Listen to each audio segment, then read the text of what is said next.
राजस्थान के सभी विद्यार्थियों का हार्दिक स्वागत, हार्दिक अभिनंदन।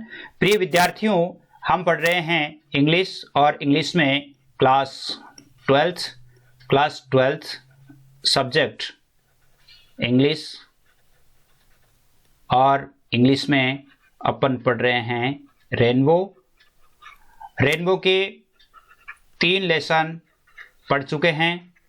चौथा लेसन जिसका नाम है लॉस्ट स्प्रिंग, और लॉस्ट स्प्रिंग जो है इसका हम पार्ट 2 पढ़ रहे हैं।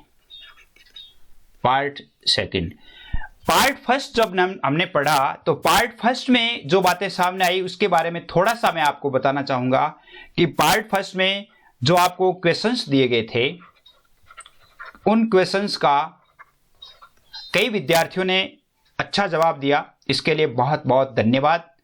और मैं ये चाहता हूं कि विद्यार्थियों ने इतना अच्छा जवाब दिया और विद्यार्थियों ने यह भी सुझाया कि पार्ट फर्स्ट में जो वीडियो था थोड़ा कम दिख रहा था, वो मुझे भी महसूस हुआ।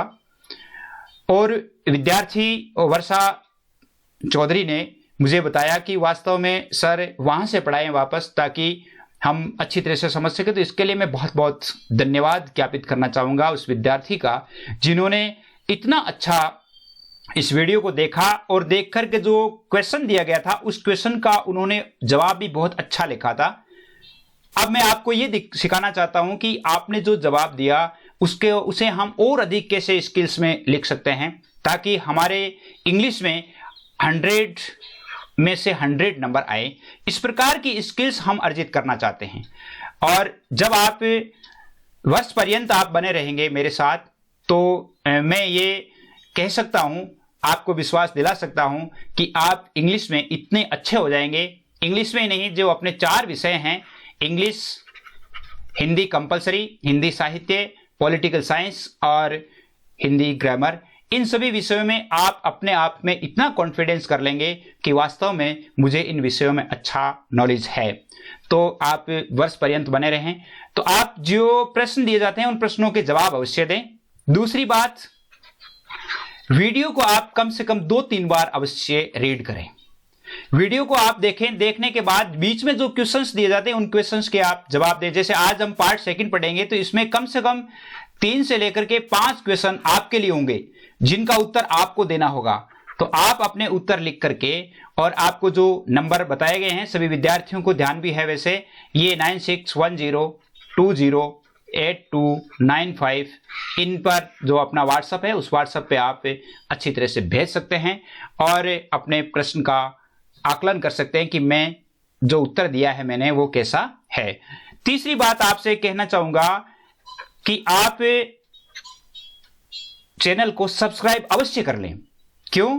क्योंकि अपने जो 4 विषयों जो क्लासेज है वो कब कौन सा विषय, यानी जो ही समय मिलता है समय मिलते ही अपलोड कर दिया जाता है, तो आपके पास नोटिफिकेशन आ जाए, तब आपको ये कहना नहीं पड़े कि सर मुझे उस ग्रुप में जोड़ें या तीसरा में जोड़ें, चौथे ग्रुप में जोड़ें, क्योंकि वैसे 4 ग्रुप है वो लगभग कंप्लीट होने को हैं और उनमें भी जल्दी जल्दी कंप्लीट हो रहे हैं। बहुत सारे विद्यार्थी जुड़ रहे हैं, तो इसके लिए बहुत बहुत धन्यवाद। ग्रुप्स में नहीं होकर के चौथी बात हमने जो शुरू की है वो यह है कि इसमें टेलीग्राम को शुरू किया है, टेलीग्राम चैनल, जिसमें अपने जितने भी लेसन्स है वो टेलीग्राम चैनल पर भी अपन साझा करेंगे और उसका लिंक है वो आपको मैं उपलब्ध करवा दूंगा, जिसमें आप उस लिंक के थ्रू जैसा आप कर रहे थे व्हाट्सएप ग्रुप में जुड़ रहे थे वैसे ही आप उसमें जुड़ जाएंगे। उसमें कोई लिमिट नहीं है, यानी उसमें कोई लिमिट नहीं है, हजारों की संख्या में विद्यार्थी हो सकते हैं, तो बार बार अपने को ग्रुप चेंज करने की आवश्यकता नहीं होगी। तो आप उससे टेलीग्राम यदि आपके हैं तो ठीक है, नहीं है तो आप लोड कर सकते हैं। यानी उसमें आप अपने जो प्ले स्टोर है, प्ले स्टोर में जाकर के और चेंज कर लें और करके और उसमें आप ऐड कर लें। यानी मेरा जो अपना जो ये लिंक है उसको आप ऐड कर लें, जिससे क्या है कि आपके पास निरंतर सूचना आती रहेगी, फिर आपको चेंज करने की आवश्यकता ही नहीं पड़ेगी। तीसरी बात, चौथी बात, पांचवी बात आपसे यह कहना चाहूंगा कि आप जो भी पढ़ते हैं उसकी फीडबैक अवश्य दें। फीडबैक देना जरूरी है। जब आप फीडबैक नहीं देंगे तो पता नहीं चलता कि आपको कितना प्राप्त हुआ है और कैसा लेसन आप चाहते हैं। ये जो 5 मिनट का जो मैंने आपको समय लिया है, आपका जो समय लिया है, ये समय आपके लिए बहुत ही कीमती है। जो बातें मैं बता रहा हूं आप ध्यान से सुने। स्टूडेंट के लिए ये बहुत ही मस्ट है, बहुत ही जरूरी है। यानी हम बहुत सारे विषय नहीं 4-5 विषय पढ़ रहे हैं, 4-5 विषयों की जो अपलोडिंग क्लासेस होती है। अब आपके अपने पास जब 5000 स्टूडेंट हो जाएंगे तो वीक में यानी सप्ताह में एक दिन जो संडे होगा, उस संडे को अपनी एक लाइव क्लास जो है लगाने का हम भरसक प्रयास करेंगे कि संडे को हम लाइव आए और एक समय में हम राजस्थान के हजारों विद्यार्थी बैठ करके और अध्ययन करें, अपनी समस्या का समाधान करें। आप प्रश्न पूछेंगे, मैं प्रश्न पूछूंगा, आप उत्तर देंगे, आपके प्रश्नों का जवाब देने का मैं प्रयास करूंगा। तो ये भी अपने साथ होगा जब आप अधिक से अधिक जुड़ेंगे। और तो अब जैसे मान लो हम ज्यादा समय हो जाएगा तो हम पार्ट सेकंड शुरू करते हैं और वहीं से शुरू करते हैं। थोड़ा सा जहां से पहला वीडियो जो था उसमें थोड़ी कमी रह गई थी, वहीं से शुरू करते हैं। तो चलते हैं अपन किताब पे। देखिए यहां पे अपन पढ़ रहे थे कि लेखक जो है वो क्या कह रहा है। लेखक हमें ये कह रहा है, देखिए यहां से अपन पढ़ रहे थे कि जैसे साहेब नाम का लड़का और लेखिका जब वहां जाती है उससे पूछती है तुम क्या करते हो, तब वो लड़का क्या जवाब देता है, I have nothing else to do mutters looking away. वो दूसरी तरफ देखते हुए जवाब देता है कि मेरे पास करने को कुछ भी नहीं है। तब लेखिका पूछती है गो टू स्कूल, आई से ग्लिबली। लेखिका कहती है हु इज दिस, आई कौन है यहाँ पे, लेखिका है, राइटर है, कि I say glibly realising immediately how hollow the advice, hollow का अर्थ था खोखली, कि मेरी जो ये सलाह है उस बच्चे के लिए कितनी खोखली थी। ऐसा मैंने सोचते हुए उसे कहा, यानी ग्लिबली मैंने ऐसा ही पूछा। तब उसने क्या जवाब दिया कि there is no school in my neighbourhood, मेरे पड़ोस में या मेरे मोहल्ले में कोई स्कूल नहीं है। When they build one I will go, जब स्कूल बनेगी तो निश्चित रूप से जाऊंगा। तब लेखिका कहती if I start A school will you come, अगर मैं स्कूल स्टार्ट करती हूं, स्कूल शुरू करती हूं, विद्यालय शुरू करती हूं, क्या तुम आओगे। आई आस्क हाफ जोकिंग, मैंने उसे मजाक में कहा कि अगर मैं I will start A school, अगर मैं स्कूल स्टार्ट करती हूं तो क्या तुम आओगे। तो उसने कहा यस ही सेज, उसने कहा हाँ, स्माइलिंग ब्रॉडली, और खुली मुस्कान के साथ, खुली मुस्कान के साथ कहा कि मैं भी निश्चित रूप से आऊंगा। Few days later I see him running up to me, और कुछ दिनों बाद लेखिका कहती है कि मैं साहेब को देखती हूं कि साहेब इज कमिंग टू मी, साहेब है वो मेरी तरफ आ रहा है। और व्हाट डज ही आस्क, वह क्या पूछता है, इज योर स्कूल रेडी, क्या आपका विद्यालय तैयार हो गया है। It takes longer to build a school I say, मैंने उसे कहा एम्ब्रेस्ड, यानी एक पराजित होती हुई, मतलब ग्लानि से भरी हुई, मैंने कहा कि बच्चे से मैंने क्या कह दिया। तब मैं कहती हूँ it takes longer to build a school, यानी विद्यालय बनने में समय लगता है भाई। मैंने उसे ऐसे ही कहा, यानी एक ग्लानि युक्त सेंटेंस में कहा कि it having made a promise that was not meant, यानी नॉट मेंट, यानी एक ऐसा वादा जिसका कोई अर्थ नहीं था। अर्थहीन वादे की ग्लानि से मैंने कहा कि भाई समय लगता है, but promise like mine abound in every corner of his bleak world, but promise like mine, लेकिन मेरे जैसे वादे अबाउंड पड़े हुए थे इन एवरी कॉर्नर, हर कोने में, ऑफ हिज ब्लीक वर्ल्ड, यानी उसके रूखे संसार में, उसका जो रूखा सूखा संसार था, उस रूखे सूखे संसार में बहुत सारे वादे हैं वो उसके पास पड़े हुए थे। अब लेखिका कहती है कि after months of knowing him, कई महीनों से जानने के बाद, I ask him his name, मैं उसे उसका नाम पूछती हूं और वो नाम बताता है साहिब आलम, अर्थात मेरा उस नाम साहिब आलम है। ही अनाउंसेस, वह घोषणा करता है। He does not now what it means, लेकिन वो नहीं जानता कि इसका अर्थ क्या है, साहिब आलम का अर्थ क्या है।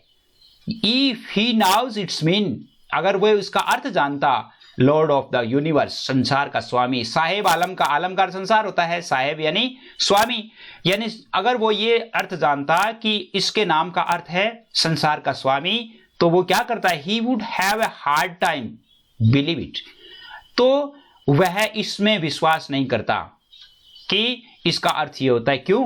क्योंकि अगर वो वास्तव में लॉर्ड ऑफ यूनिवर्स होता तो वो गलियों में नहीं घूमता। Unaware of what his name represents, यानी अपने नाम के प्रतिनिधित्व को या अपने नाम के अर्थ से बेखबर, अनअवेयर का अर्थ होता है बेखबर, नहीं जानते हुए। ही रोम्स द स्ट्रीट्स, वह भटकता है, घूमता है। स्ट्रीट्स विद हिज फ्रेंड्स, अपने दोस्तों के साथ गलियों में घूमता है। An army of barefoot boys, एक नंगे पांव लड़कों की फौज, नंगे पांव लड़कों की फौज। Who appear like the morning birds, जो कि प्रातःकालीन पक्षियों की तरह होते हैं। एंड डिसअपियर एट नून, और दोपहर को चले जाते हैं, गायब हो जाते हैं। दोपहर को क्या होता है, गायब हो जाते हैं। उन बच्चों की तरह, उन पक्षियों की तरह जो सुबह सुबह तो आते हैं लेकिन दोपहर को गायब हो जाते हैं। Over the months I have come to recognise each of them, यानी कई महीने हो जाने के बाद मैं उनमें से प्रत्येक को पहचानने लग गई थी। Why are you wearing chappals, I ask one, मैंने एक से पूछा कि तुमने चप्पल क्यों नहीं पहन रखी है। बच्चे ने क्या जवाब दिया, my mother did not bring them down from the self, मेरी माँ ने मेरी जो चप्पल थी वो ताक से नहीं उतारी। ताक का अर्थ होता है आड़ा, आला जिसको अपनी भाषा में आला कह सकते हैं, यानी मेरी माँ ने उस ताक में से चप्पल है वो नहीं उतारी थी। आंसर सिंपली, वो साधारण सा उत्तर देता है, साधारण सा उत्तर देता है कि मेरी माँ ने वो चप्पलें नहीं उतारी थी। आगे देखिए, even if she did not now, even if she did, he will throw them off, adds another, एक दूसरा लड़का जो कि बात में शामिल करते हुए वो क्या कहता है, वो कहता है कि इवन इफ, यदि वो उसे चप्पल उतार देती तो ये फेंक देता। चप्पल पहनता ही नहीं है क्योंकि चप्पल नहीं पहनने का आदी हो गया है। Who is wearing shoes that do not match, वो दूसरा लड़का जिसने बेमेल जूते पहन रखे थे। डू नॉट शूज मैच मतलब अर्थ है कि यानी जो बेमेल जूते पहन रखे थे। When I comment on it, जब मैं इस पर कमेंट करती हूं या मैं उससे पूछती हूं कि आप जूते क्यों नहीं पहनते हो, देन व्हाट डज ही, तब वो क्या करता है, ही सफल्स हिज फीट, वह अपने पैरों को घसीटता है, एंड सेज नथिंग, और वो कुछ भी नहीं कहता है। When writer ask the another boy to, जब वो दूसरे लड़के से पूछती है, व्हेन ही डजंट से, यानी वह कुछ भी नहीं कहता है। और वो तीसरा लड़का कहता है I want shoes, says third boy, तीसरे लड़के ने कहा कि मुझे जूते चाहिए। Who has never owned a pair all his life, जिसने जीवन में कभी जूतों की जोड़ी नहीं पहनी थी। ट्रेवलिंग अक्रॉस द कंट्री, पूरे देश का भ्रमण करने के कारण, I have seen children walking barefoot in cities on village roads, पूरे देश का भ्रमण करने के दौरान मैंने बहुत सारे लड़कों को ऐसे ही नंगे पांव घूमते हुए गांव की सड़कों पर और शहर की गलियों में घूमते हुए मैंने देखा है। It is not lack of money, ये पैसों की कमी से नहीं है, but a tradition to stay barefoot, नंगे पांव रहना एक परंपरा है, परंपरा है। इज वन एक्सप्लेनेशन, जो कि एक व्याख्या है, किसकी, आई वंडर, मैं सोचती हूं। यहां पर वंडर का वैसे आश्चर्य करना होता है, मैं अचंबा करती हूं।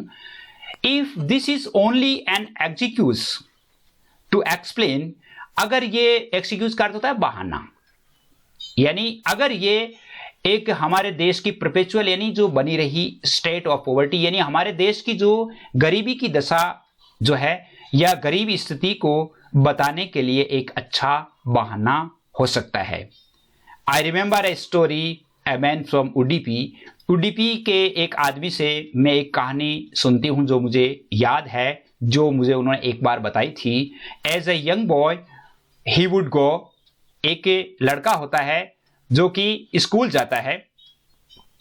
ही would go to school past on an old temple, एक लड़का जो कि स्कूल जाते समय एक मंदिर से होकर के गुजरता है।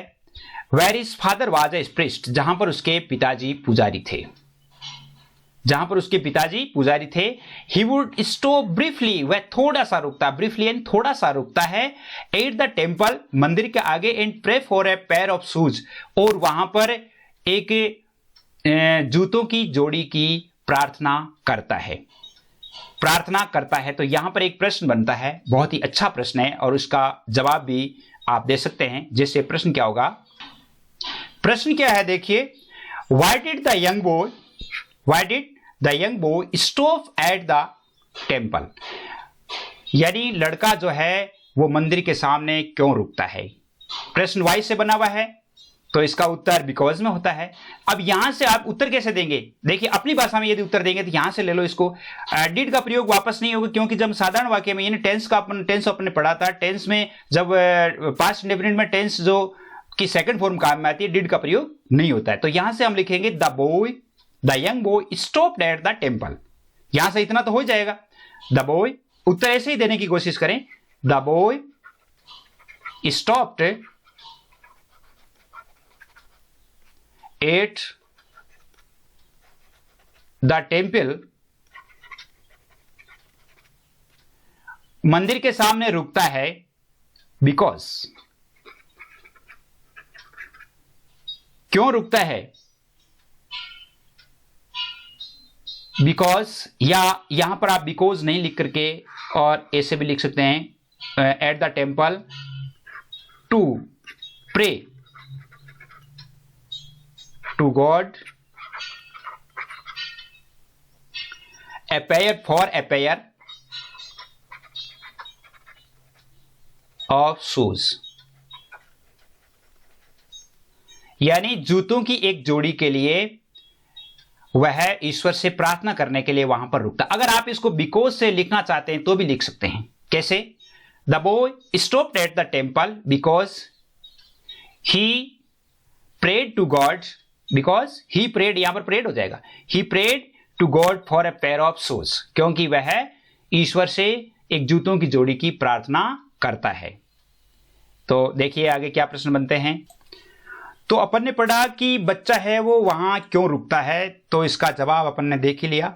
तब आगे लेखिका क्या कहती है कि 30 years लेटर, 30 सालों के बाद, I visited his town and temple, जब मैं 30 सालों के बाद उस भ्रमण करती हूँ तो मैं देखती हूँ कि वह जो मंदिर है, वह जो जगह है वो उजाड़ में बदल चुकी है। इन द बैकयार्ड, और पिछवाड़े में, where lived the new priest, जहां पर एक नए पुजारी रहते हैं, they were red and white plastic chairs, जिसके पास कुर्सियां हैं और सफेद और red and white plastic chair, जिसके पास लाल और सफेद प्लास्टिक की कुर्सियां पड़ी है। ए young boy dressed in A grey uniform, जो कि एक लड़का, छोटा सा लड़का, जिसके पास स्लेटी रंग की पोशाक पहनी हुई है और जूते और मोजे पहने हुए हैं, अराइव्ड पेंटिंग, हाँपते हुए आता है, and through his A school bag on A folding bed, और वह बेड पर अपने बैग को पटक देता है। लुकिंग एट द बॉय, इस लड़के को देख करके, I remembered the prayer another boy, मुझे उस लड़के की प्रार्थना याद आ जाती है, had made to the goddess when he had finally got a pair of shoes, मुझे उस दूसरे लड़के की प्रार्थना याद आ जाती है जिसने जूतों के लिए प्रार्थना की थी गोडेज से, देवी से, और let me never loss them, यानी मैं उसे कभी भी नहीं खोऊंगा या मुझे कभी भी नहीं खोए मैं। और the गोडेज had granted his prayer, और उस देवी ने उसकी प्रार्थना को स्वीकार कर लिया। Young boys like the son of the priest, और वो लड़के पुजारी के लड़कों की तरह नाउ वो शूज, जूते पहनते थे। But many others like the rag pickers in my neighbourhood remain shoes, लेकिन उन many others like the rag pickers, उन कूड़े करकट बीनने वालों की तरह मेरे जो पड़ोस में जो बच्चे रहते थे वो सभी शूजलेस थे। अब आगे क्या कहती है कि my acquaintance with the barefoot rag pickers के, ये नंगे पांव घूमने वाले रैग पिकर्स के साथ मेरा परिचय मुझे सीमापुरी ले जाता है। A place on periphery of Delhi, जो कि दिल्ली की परिधि में आता है वह स्थान Seemapuri, yet miles away from it, जो कि वहां से मीलों दूर है। मेटाफोरिकली, सैद्धांतिक रूप से जो है वो मीलों दूर है। Those who live here are squatters का अर्थ होता है यानी अवैध, यहां पर रहने वाले सभी लोग हैं वो अवैध हैं।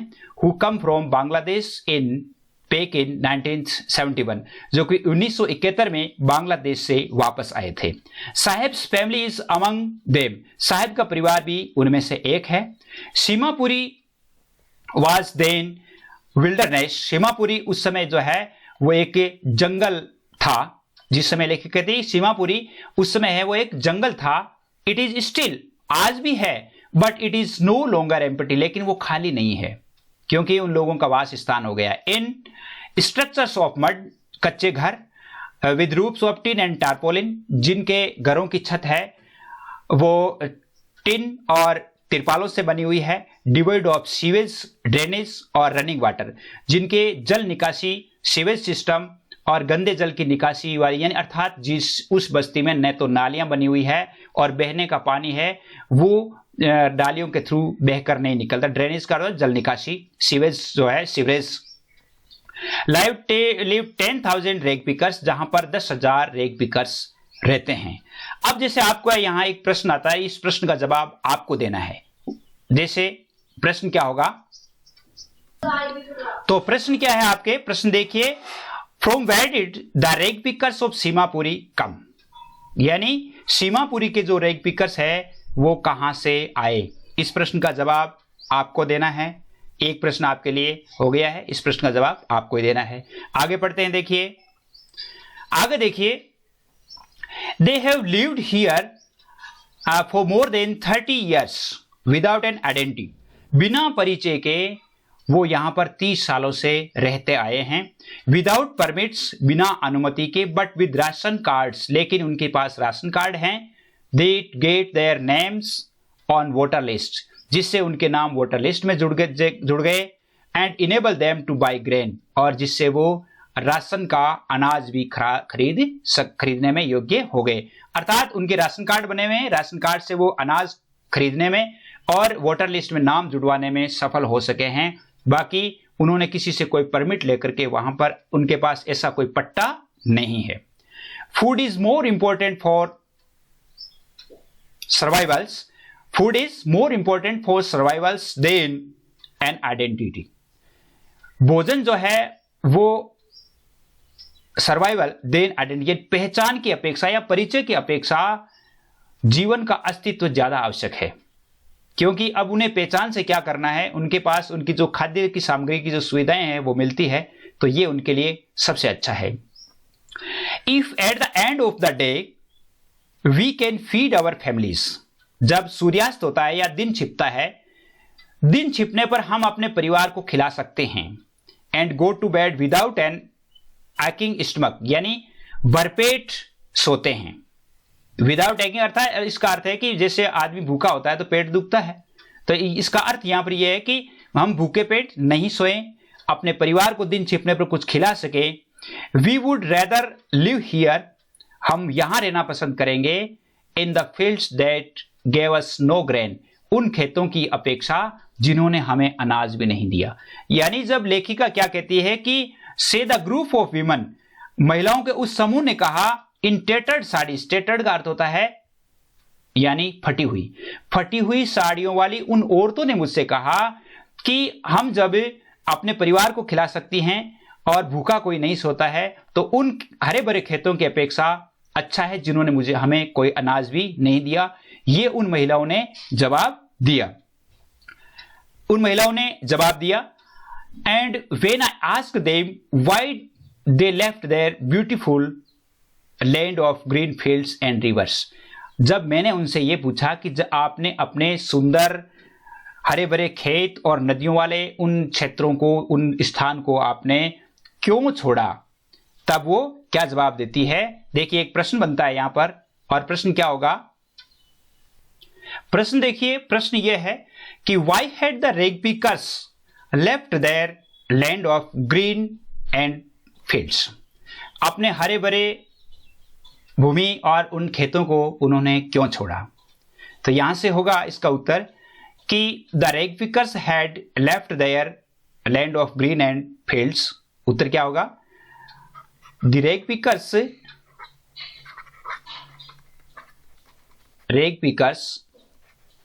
Left their land of green and fields because, क्योंकि they found nothing like grain and other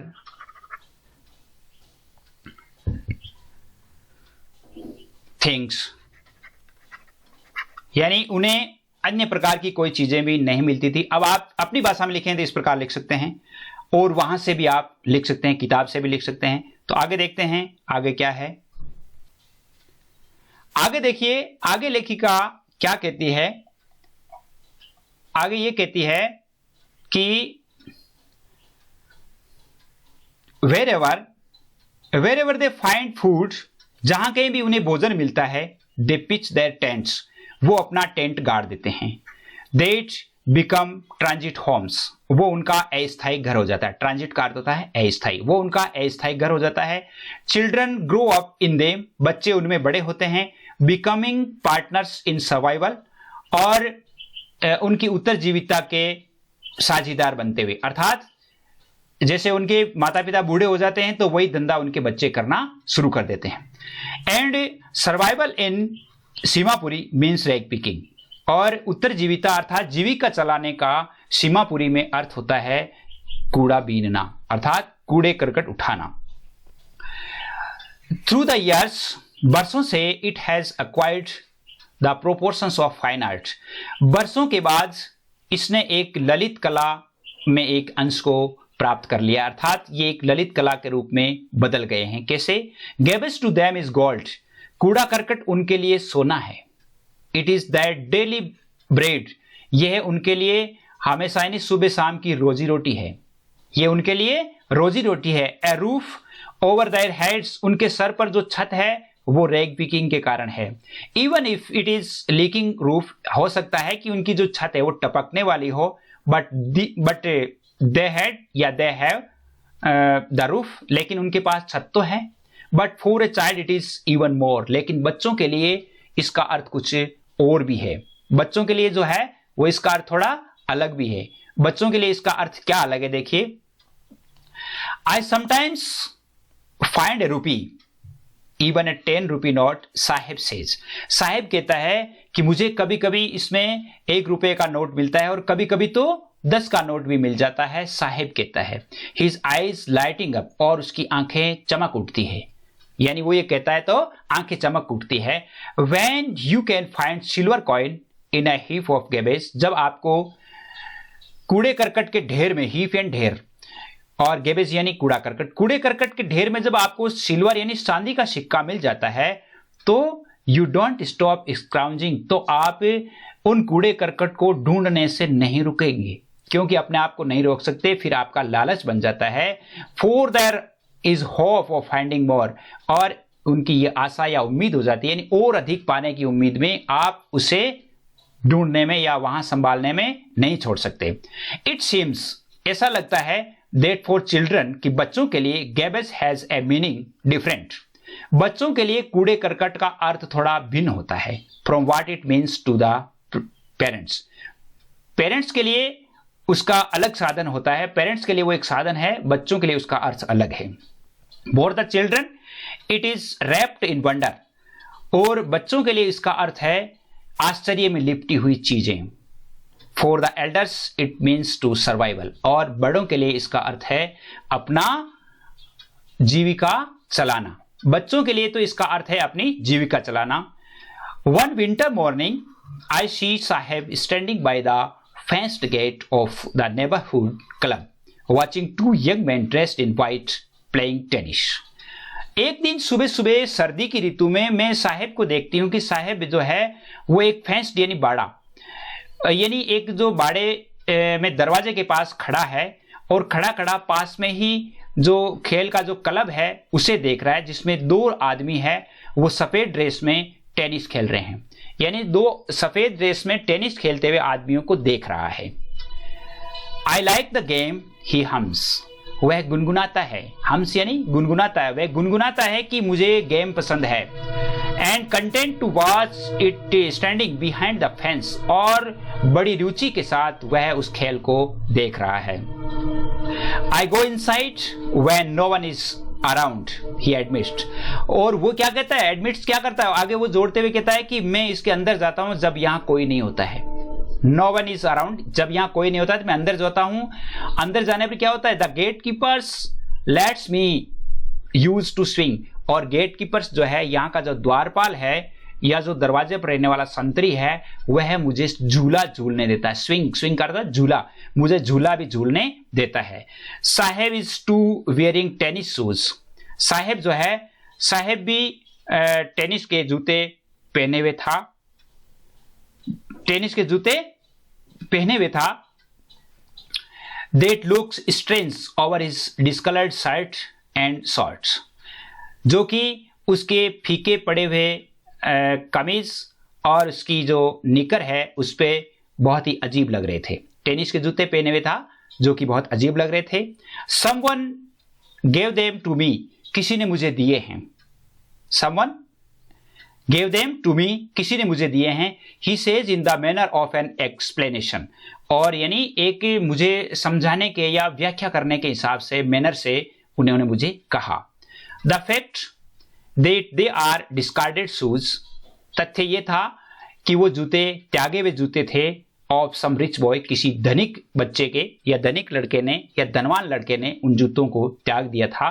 Who perhaps refused to wear them because of a hole, यानी एक छेद हो जाने के कारण उनमें से एक जूते में, वन ऑफ देम, यानी उनमें से एक जूते में छेद हो जाने के कारण उस लड़के ने फेंक दिए थे। डज नॉट बॉदर हिम, उसे वो परेशान नहीं करता। क्यों? For one who has walked barefoot, जो कि नंगे पांव चलने वाला था। जैसे मान लो आपसे यहां पर कोई प्रश्न पूछा जाए तो आप क्या जवाब देंगे? एक प्रश्न है आपके लिए, ये प्रश्न आपके लिए है कि what was Saheb doing, what was Saheb doing standing by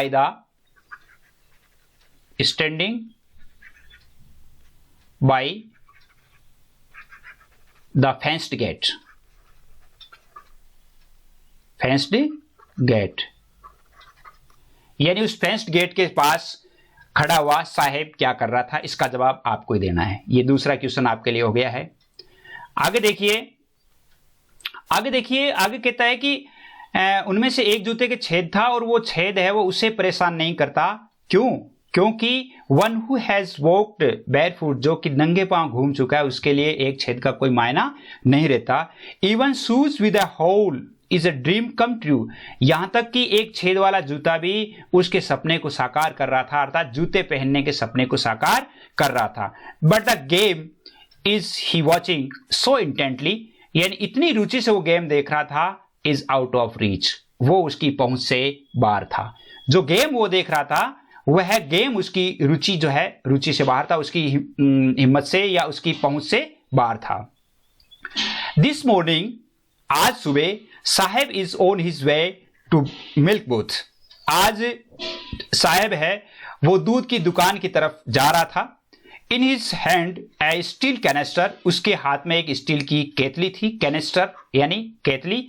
I now work in a tea stall down the road, सड़क के पार मैं एक टी स्टॉल, इन चाय के ढाबे पर काम करता हूं।